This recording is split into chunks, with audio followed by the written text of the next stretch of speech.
تجارت کی خوبصورتی پھیلاؤ نہیں ہے، تجارت کی خوبصورتی سچائی، تجارت کی خوبصورتی دیانت، تجارت کی خوبصورتی قرضہ فری.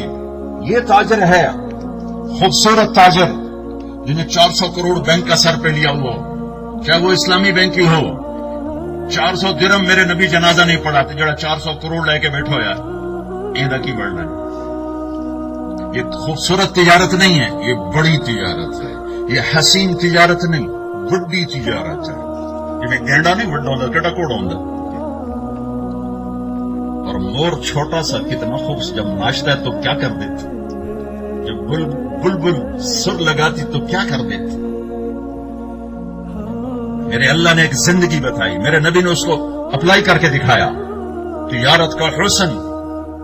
آپ پوچھتے ہاں بھائی اس پر کوئی قرضہ ہے؟ جی بھائی آپ لوگ جنازہ پڑھو میں نہیں پڑھاؤں گا.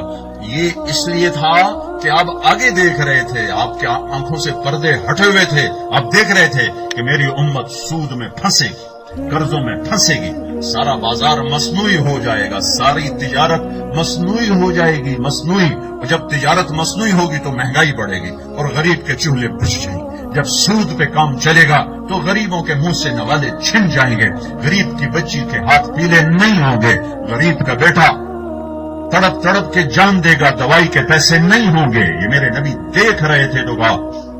میں نہیں مقروض کا جنازہ پڑھا تھا. کوئی کہتا جی میرے ذمہ ہے، کہتے جو ٹھیک ہے اب پڑھاتا ہوں، اب پڑھاتا ہوں. ہاں میرے بھائیو، اگر زندگی کو خوبصورت بنانا ہے تو اللہ کا تعلق اندر میں لو. اور دنیا میں سب سے زیادہ آسان اللہ کو منانا ہے، سب سے زیادہ مشکل انسانوں کو منانا ہے، سب سے زیادہ آسان اللہ کو منانا ہے. ہمارے تو گناہ ہی تھوڑے سے، ہماری زندگی کتنی ہے، اس میں گناہ کیا ہے؟ ایک آدمی نے چلو 100 سال کفر میں گزارا، شرک. ہم تو اللہ کا فضل ہے ہم مشرک نہیں ہیں، گناہگار ہیں. میں کہتا ہوں ایک مشرک ہے، 1000 سال کی زندگی ہے، جو 1000 سال زندگی بھی تھوڑی ہے. میں اللہ کی اپنی بات آپ کو سنا دیتا ہوں. میرا اللہ حدیث قدسی، میرے نبی کی زبان، میرے اللہ کا کلام، میرے اللہ کا کلام، میرے اللہ کے الفاظ قرآن، میرے اللہ کا کلام، میرے نبی کے الفاظ حدیث قدسی. ہاں میرے نبی کہہ رہے ہیں، میرا اللہ کہہ رہا ہے، یا بنا آدم لو بلغت ذنوبك عنان السما ثم استغفرتنی غفرت لك ولا ابالی. میرے بندو، ایک سیال کوٹی، ایک عورت ایک مرد، سارے نہیں، ایک ایک ایک. زندگی بھی لے لو، طاقت بھی لے لو، اور گناہ کرنے شروع کر دو، کرتے جاؤ کرتے جاؤ کرتے جاؤ کرتے. آج کے خطیبوں نے ہم سے اللہ چھین لیا ہے، اللہ سے اتنا ڈرایا ہے کہ لوگ مایوس ہو کے بیٹھے ہوئے کہ ساڑی تو بخشش ہی کوئی نہیں. میرا اللہ کہہ رہا ہے چل کر گناہ. کتنے کروں یا اللہ؟ کہ اتنے کر کے سیال کوٹ بھر دے، پھر پاکستان بھر دے، پھر بر صغیر بھر دے، پھر 7 بر اعظم بھر دے، پھر سمندر بھر دے، پھر ہمارے پہاڑ اس کے نیچے دبا دے، پھر چڑھتا جا، گناہوں کو تہ بتہ چڑھاتا جا. چاند تاروں کو بھر دے، سورج کو کالا کر دے، چاند کو اندھا کر دے اپنے گناہوں کی سیاہی سے. پھر یہ بھی قریب ہے، 9 کروڑ میل ہے، 2,40,000 میل ہے. سورج 9 کروڑ میل ہے اور چاند 2,40,000. اس سے بھی اوپر جا اور ساری سپیس کو گناہوں سے بھرتا جا اور بھرتا جا اور بھرتا جا اور بھرتا جا.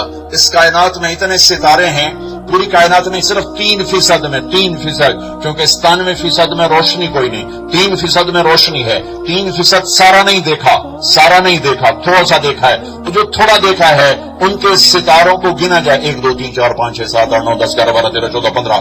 صرف گنتی کرنے کے لیے امریکہ کا ادارہ ناسا، اس کی رپورٹ ہے 300 کھرب سال چاہیے گنتی کرنے کے لیے، 300 کھرب سال. اور میرا اللہ کہتا ہے یہ 3% بھی بھر دے، 97% بھی بھر دے، پھر گناہوں کو تہ بتہ اللہ کر میرے آسمان کی چھت کے ساتھ لگا دے اور میرے آسمان کو کالا کر دے، میرے آسمان کو اپنے گناہوں کی پولوشن سے بھر دے. پوری دنیا کا فتویٰ لگے گا یہ جہنمی بے غیرت ہے، مردود ہے، سب کچھ ہے. ہاں سب کی سن کے ایک دفعہ مجھ سے آ کر کہنا یا اللہ معاف کر دو، میں سارے ہی معاف کر دوں. مجھے کوئی پوچھنے والا؟ پر انسانوں کا دامن اتنا تنگ ہو گیا ہے، اتنا تنگ ہو گئے کہ ساری جہنم، ساری جزر میں جنتی. ایک اس فرقہ واریت نے ایسی آگ لگائی ہے کہ چلو فرقے بننا تو کوئی مسئلہ نہیں، لیکن فرقہ بن کے کفر تک پہنچا دینا اگلے کو کہ صرف ہم نے جنت میں جانا ہے باقی سب جہنم میں جائیں گے. وہ میرا نبی تمہیں امت بنا کے گیا تھا، تمہیں کس نے فرقوں میں بانٹ دیا؟